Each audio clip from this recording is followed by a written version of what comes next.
자, 여기서부터가 이제 진짜입니다. 보시면 사실상 1순위, 2순위 보시면 필요비, 유익비라고 되어 있습니다.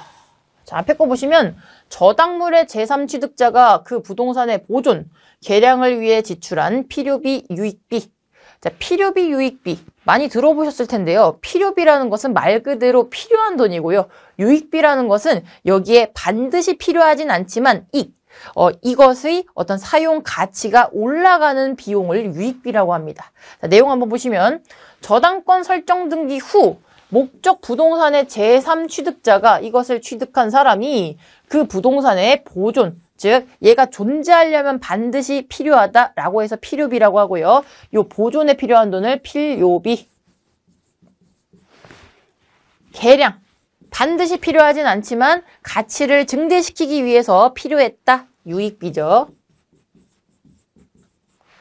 자, 필요비나 유익비를 지출한 경우 저당물의 매각대금에서 우선 상환을 받을 수 있다. 그것도 가장 먼저 받아갈 수 있다라는 거죠. 자, 이러한 규정을 둔 취지는 저당권 설정자가 아닌 제3취득자, 그 이후에 그 부동산을 취득한 제3취득자가 열심히 여기다가 내가 돈을 투입했다라는 겁니다. 여기에 열심히 필요비도 넣고요, 유익비도 넣고요, 보일러 터져서 보일러도 고치고요, 여기에 도배장판 다 했습니다. 그랬더니만 이게 팔린대요. 즉, 저당물에 관한 필요비, 유익비를 지출하여 저당물의 가치가 유지, 최소한 유지. 이 유지는 필요비 때문이겠죠. 필요한 돈. 얘가 존속하려면, 존재하려면 필요한 돈을 이미 썼다. 그래서 최소한 유지는 되었다. 혹은 증가. 얘는 필요비죠. 유익비죠. 반드시 필요하진 않았지만 가치를 증가시켰다. 즉, 가만히 있어도 되지만 얘를 조금 더 예쁘게 꾸미기 위해서 바닥을 타일로 교체했다. 이런 것들. 자, 유익비. 이런 것들을 투입했을 때 매각대금 중 그로 인한 부분은 적어도 이게 그것 때문에 가치가 올라가는 거죠. 그래서 그것은 보상을 해줘야 된다라는 뜻입니다.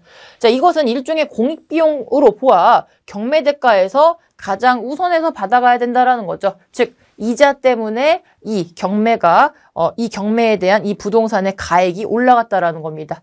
즉, 아까 0순위로 봤던 집행비용, 채권자가 받아가는 집행비용은 우리가 연말 시상식에서 대상인 거죠. 제일 공 썼다, 제일 노력했다, 대상 너 먼저 불러가지고 집행비용. 그리고 두 번째로 힘쓴 사람, 자, 이 부동산에 대해서 돈 열심히 쓴 사람, 그래서 이게 10억 원이나 팔렸습니다. 이 부동산이 이 사람이 열심히 가치 증대를 해가지고 이 부동산이 그래도 10억 원은 받았습니다 라고 하면서 두 번째로 너와 라고 해서 필요비, 유익비를 주게 된다라는 거죠. 노고를 인정한다. 자, 보시면 일단 제3취득자라는 사람은 어디까지냐?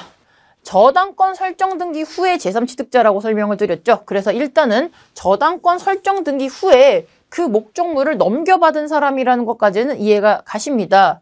저당권 설정 등기 후 목적물에 점유를 하는 사람으로서.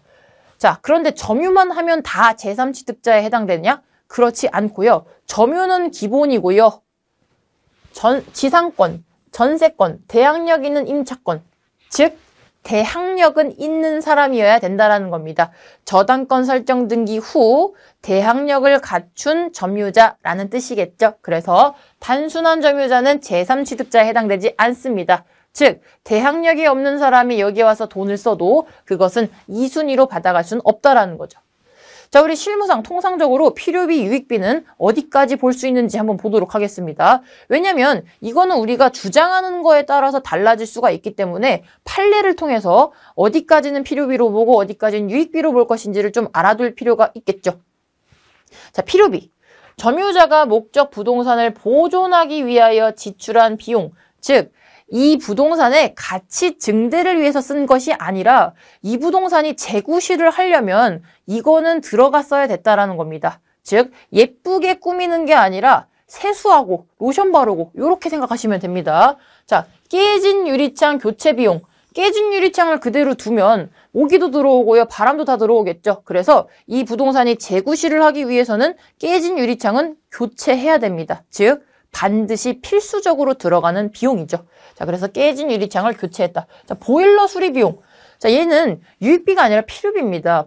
겨울철에 보일러가 안 되면 살 수가 있습니까? 사람이 살 수가 없죠. 그래서 보일러 수리 비용도 우리가 필요비로 보고 있습니다. 자, 그러면 필요한 비용. 존재하려면 필요한 비용이 필요비인데 그럼 유익비는 무엇으로 볼 것이냐? 즉 안 해도 되긴 했지만 하면 가치가 증대되는 비용을 우리가 유익비라고 표현을 하고 있습니다. 자, 유익비, 점유자가 목적물의 객관적 가치, 즉 주관적 가치가 아닙니다. 쭉 자기 스스로는 여기에 가치를 올린 거예요. 그런데 누가 보더라도 이 물건의 가치가 올라가야 된다는 거죠. 객관적 가치.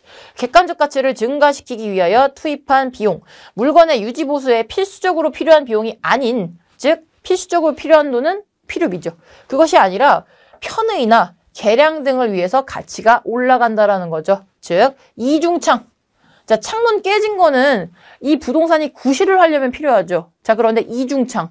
바람이 덜 들어오게 하려고 창을 하나 더 달았습니다. 요거는 유익비로 본다라는 거죠. 자, 발코니 확장했다. 발코니 확장 안 해도 살 수 있죠. 그런데 확장하면 좀 넓게 쓸 수 있죠. 이런 것들은 유익비다. 자, 그리고 참고 삼아서 객관적 가치를 증가시켜야 되기 때문에 주관적 가치는 제가 포함이 안 된다라고 설명을 드렸고요. 요 주관적 가치에 해당되는 대표적인 게 간판입니다. 간판. 우리 상가에다가 간판 달지 않습니까? 자, 상가에다가 간판을 크게 달았습니다. 그리고 엄청 고급 자재를 써가지고요. 남들은 200만 원이면 다는 거 저는 500만 원에 달았어요.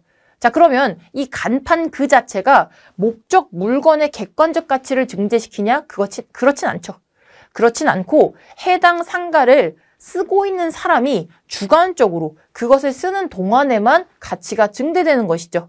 그래서 예를 들어 그 상가 건물을 임대해서 삼계탕집을 운영하고 있다. 그래서 엄청 크게 럭셔리하게 500만 원짜리 간판을 들여서 삼계탕집이라고 부착했다 하더라도 그거를 우리가 유익비라고 보진 않는다라는 거죠. 주관적 가치 증가로 보기 때문에 유익비에는 해당되지 않습니다. 누가 보더라도 다른 사람이 들어와 살더라도 그 부동산의 객관적 가치가 증가해야 유익비로 볼 수가 있고 이 유익비에 해당돼야만 2순위로 받아갈 수가 있다는 것이죠.